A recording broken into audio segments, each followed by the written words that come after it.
白俄欲插手俄乌战争，俄恢复中短程导弹生产，法军重设非洲司令部 ，F/A-18大黄蜂开始停产，驻日海军陆战队收获新战车。在俄乌战争中，白俄罗斯一直是俄罗斯为数不多的坚定盟友。虽然他没有直接插收俄乌战争，但是呢，自2022年战争开始后，白俄就允许俄罗斯军队借道白俄进入乌克兰的领土，造成了2022年的基辅战役。同时，白俄军队还和俄罗斯军队共同组成了所谓的边境巡逻队，为俄罗斯的战争提供了大量的后勤资源。而现在呢，随着哈尔科夫局势的变化，俄军成建制的被消灭，莫斯科不得不把预备队也送上乌克兰战场，而白俄罗斯这位盟友也被莫斯科摇了出来。6月29号，白俄罗斯国防部第一副部长、武装力量总参谋长穆拉韦伊科表示道，白俄和乌克兰的关系已经极度紧张了，白俄罗斯不得不将部队、火炮等调往该处，并且准备掩体等，以便及时做出反应。尽管白俄没有任何证据证明乌克兰在乌白边境地区做出挑衅行为，但是对于调动的原因，穆拉韦伊科表示，最近几周，乌方在两国边境附近活动频繁。乌军第一总统旅的特种部队已经抵达了罗夫诺日托米尔方向的奥夫鲁奇居民点。该部队可以向白俄罗斯领土派遣大量破坏侦察小队，对白方构成严重威胁。乌方无人机在边境附近展开侦察，并在战术层面上侵犯白方边境。此外，乌方正在布设雷区和修建防御工事等。他表示，希望乌方不要受人指使，不要尝试白俄罗斯人的利齿。同一天，为了响应白俄防长对乌克兰的指控，白俄罗斯特种作战部队指挥卢卡舍维奇表示，乌方正在向两国边境集结军队、武器和军事装备，特别是美国步战车、多管火箭炮、重型远程火炮等。乌军还在边境附近部署了电子侦察监视系统，并且广泛使用无人机定期飞入白俄领土，侵犯白方边境。白俄罗斯防空导弹部队负责人谢韦林奇克在6月29号也表示，白防空部队力量已经被调派至指定区域，以覆盖白边境和境内关键设施，白方将使用一切手段保卫领土。乌克兰独立新闻社6月29号报道称，乌方驳斥了白俄罗斯所谓乌克兰对白安全构成威胁的说法，称乌军只是在加强防御。乌国家边防局发言人杰姆琴科当天表示，白方的说法完全是为了将责任移交给乌方而进行的舆论操弄和信息战。乌完全不会对白俄罗斯构成任何威胁，不存在任何挑衅行为。乌军任何行动都旨在保卫乌领土免受侵略。只要白俄罗斯仍处于俄影响下，其就始终对乌构成威胁。乌方将继续加强自身防御，击退所有试图入侵乌领土的敌人。大兵认为，白俄罗斯领土紧挨着乌克兰北部，距离乌克兰首都基辅的距离非常近。目前，俄军正在哈尔科夫节节败退。为了阻止这种情况，不排除莫斯科狗急跳墙，拉盟友下场。之前在普京访问朝鲜后，朝鲜就表示要派出50万所谓的建筑工人在乌克兰进行重建工作。至于和俄罗斯关系更铁的白俄，可能连建筑工人的皮也不想穿了。借口乌克兰边境挑衅，在白乌边境集结部队，对乌克兰施加压力，迫使乌克兰将部队调往边境地区，用一招围魏救赵，解俄军的哈尔科夫之急。乌克兰独立报也提出了类似的看法。该媒体在6月29号的分析中表示，白俄罗斯方面的言行是制造对乌的舆论战。俄军在哈尔科夫地区的攻势已停滞不前，不排除此举是俄白两国借所谓的乌挑衅行动，在乌白边境集结部队装备，为俄军或者白俄军队从白俄罗斯方向开展行动寻找借口。但大兵认为，白俄罗斯虽然是俄罗斯的盟友，同时也因支持俄罗斯而遭受到欧盟的制裁，承受着巨大的国际压力，但呢，也应该不至于直接下场俄乌。毕竟支持和直接投入战争的成本那差距太大了。同时，白俄国内也对直接插手俄乌持反对态度。2023年，英国皇家国际事务研究所发布的一项调查显示，79%的白俄罗斯人认为白俄罗斯士兵在俄乌战争期间的死亡那是不可接受的，超过50%的人认为白俄应该保持中立。除其他问题外，调查的参与者还被问及俄罗斯和乌克兰之间爆发敌对行动后，白俄罗斯应该怎么做。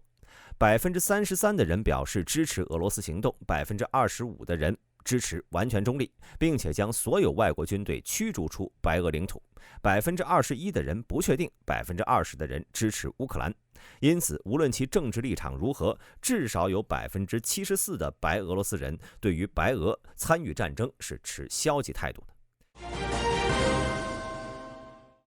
根据俄罗斯观点报6月28号报道，俄罗斯军事专家阿列克谢·安皮洛戈夫表示，作为对美国在菲律宾部署提风导弹的回应，俄罗斯可能恢复生产中短程导弹，并在白俄或者朝鲜部署。这样一来，莫斯科就能对欧洲腹地和美国的冲绳军事基地构成威胁。提风中程导弹发射系统是一款由洛克希德马丁研发的导弹发射车，可以同时发射2枚 BGM-109 战斧巡航导弹和2枚标准6导弹。美国陆军在2023年开始投入使用。整套系统被装在集装箱中，并且借助卡车或者军舰实现在陆地和海上的快速机动。美军在2024年4月在萨凡纳号滨海战斗舰上进行了测试，成功发射了1枚 RIM-174 标准导弹。此前呢，俄罗斯总统普京曾表示，俄罗斯有必要开始生产和部署中短程导弹，而这次美国部署提风，可能是给了俄罗斯一个借口，使其能够彻底撕毁中导条约，将部署中短程弹道导弹成为既定事实。中导条约是冷战期间签订的最重要的条约之一，是古巴导弹危机的产物。该条约规定，美苏双方需要全部销毁所拥有的中程导弹及其发射装置和辅助设施。美苏双方不得再生产实验中程导弹和中短程导弹，双方都拥有就地核查的权利。该条约极大程度地限制了核武器的数量，减少了世界因为核战争而被摧毁的可能性。但在2019年，俄美在极短的时间内先后退出了该条约，并且开始加快对陆基弹道导弹的研究。俄罗斯军事专家透露，莫斯科的计划是利用中程弹道导弹从俄罗斯的领土上威胁柏林、巴黎和伦敦，同时也能威胁日本和支持盟友朝鲜。大兵认为，所谓的恢复中短程导弹生产不过是俄罗斯的又一次示威。事实上呢，俄罗斯一直在偷偷摸摸地生产远程导弹，包括能够搭载核弹头的高超音速巡航导弹，比如匕首或者锆石高超音导弹。这些先进的空射巡航导弹带来的威胁早已超过了传统的陆基弹道导弹。其发射地点更加灵活，同时还拥有末端变轨能力以及超过5马赫的末端速度，使其更加难以拦截。对于拥有这种武器的俄罗斯来说，中导条约已经名存实亡了。所以这次俄罗斯恢复生产陆基弹道导弹，除了向西方示威以外，还透露出俄罗斯的战争资金可能已经捉襟见肘了。因为空射巡航导弹价格昂贵，以俄军常用的2款空射导弹 KH-101 和口径巡航导弹为例，根据乌克兰福布斯发布的消息，这2款导弹的价格呢，分别为1300万美元和650万美元。而俄罗斯常用的短程弹道导弹伊斯坎德尔则为300万到350万美元。莫斯科的老爷们本以为依靠俄罗斯先进武器能够像2014年占领克里米亚一样打下乌克兰，没想到乌克兰人抵抗的决心给他们上了血淋淋的一课。事到如今，俄乌战争陷入消耗战，每天的军费都是巨大的消耗，1000万美元一枚的先进导弹已经射不起了，俄罗斯只能被迫选择重新生产传统的弹道导弹以节约成本。接下来我们来看一下战线，先看哈尔科夫局势。之前被包围在骨料厂的俄军身份现在已经明确了。乌克兰记者叶夫亨·纳扎连科中尉在6月29号表示，乌克兰军队控制了所有通往骨料厂的道路，并且在工厂内包围了俄罗斯第83空降旅的成员。众所周知，VDV 不是田线宝宝，是俄军的精锐，这也难怪这几百人被包围了这么长时间还没有大规模投降。但同时，乌军也不会强攻该区域，而是继续围点打援。正因为 VDV 是俄军精锐，所以俄军一定会派出更多部队来解围，而乌军呢就能提前准备，在俄军的必经之路上进行阻击。这种战术非常成功。乌克兰总统泽连斯基在6月30号发表的一次采访中表示，俄罗斯军队目前在哈尔科夫方向与乌克兰军队的伤亡比例为6比1，而在东部战线基本还是老样子。由于重型火炮和弹药的缺乏，乌军的防守战打得比较艰难。最理想的情况是依托居民点和俄军巷战，但现在俄军会通过大威力航弹直接进行清扫，因此最近一段时间东部战线的情况并不明朗，主要是在库皮扬斯克方向、托列斯克方向以及阿夫迪夫卡以西，俄军取得了一定阶段的小胜，但同时呢，也付出了相当大的代价。俄军事博主宣称，在进攻托列斯克时，俄军动用了退役军人分队，该部队呢是由退伍的俄罗斯军人和俄罗斯志愿者组成。可见如今俄正规军已经所剩无几，连托列斯克这种主攻方向都需要杂牌军来填线了。根据法新社6月27号报道，据官方公报，法国军队将设立一个非洲司令部，就像长期以来美军所做的那样。法军此前从非洲大陆进行了大规模撤离。上周三，法国防部发布官方公报称，帕斯卡尔·伊阿尼准将被任命为非洲司令部总司令，任期从8月1号开始。他曾担任过军方总参谋长发言人，现在是法国总参，负责作战计划制定、信息战等任务。消息人士本月早些时候告诉法新社，关于建立非洲司令部的讨论是巴黎减少其在非部队人数的背景下进行的。该国政府计划将其在西非和中非的特遣队减少到数百名士兵。巴黎计划在加蓬和塞内加尔部署100名士兵，低于此前在这两个国家部署的350名士兵。在科特迪瓦将600人减少到100人，而在乍得将从1000人减少到300人。法国不断减少对非洲的军事存在，可能是受到了自2014年以来法国在非反恐战争失败的影响。美国海军航空系统司令部在2024年6月26号发布了合同预招标，宣布由诺斯罗普格鲁曼航空航天系统公司负责关闭 FA-18EF 中星候机身生产线，预计时间24个月。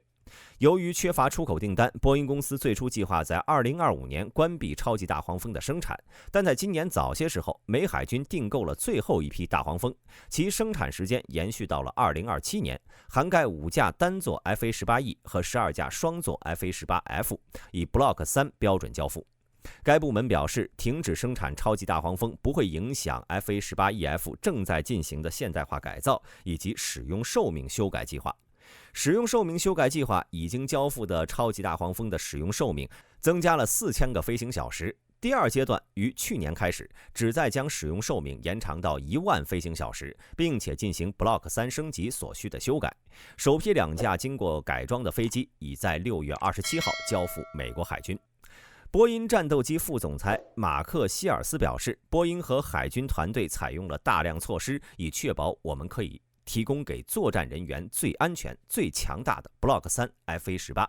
所谓的 Block 3升级主要包括以10×19英寸显示器为中心的高级驾驶舱系统、分布式瞄准处理器网络和战术瞄准网络、更加良好的隐身性能、寿命长达10000小时的机身、AN/ASG-34 红外瞄准吊舱、具有额外的3000磅容量的保型油箱等。2024年6月29号，美国海军陆战队在日本冲绳那霸军港登陆新型2栖战车 ACV-30。自海军陆战队第4师第3海军陆战团的海军陆战队员，是第一批接收这些最先进车辆的海军陆战队员。ACV-30 最明显的特点呢，是一门30毫米主炮。在告别了 M1 艾布拉姆斯后， ACV-30 将成为海军陆战队口径最大的装甲车。BAE 系统公司表示， ACV 将公海两栖能力与陆地机动性、生存能力有效载荷相结合，以满足美海军陆战队不断变化的作战需求。ACV 可以搭载10到13名海军陆战队员，并且具有与 M1 艾布拉姆斯坦克相同或者更高的机动性。尽管履带被认为更适合全地形机动性，但当时海军陆战队认为轮式车辆技术已经足够先进了，可以提高35吨装甲车的生存性和机动性了。ACV 使用直列驱动技术，使两侧的所有4个轮子能够像履带一样拉在一起。当与更高的离地间隙和中央轮胎充气系统相结合时，能缩小轮式车辆的机动性差距，并导致其相比 M1A1 拥有更好的机动性以及速度。好了，本期视频到此结束，欢迎各位在评论区留言讨论。我是大兵，我们下期再见。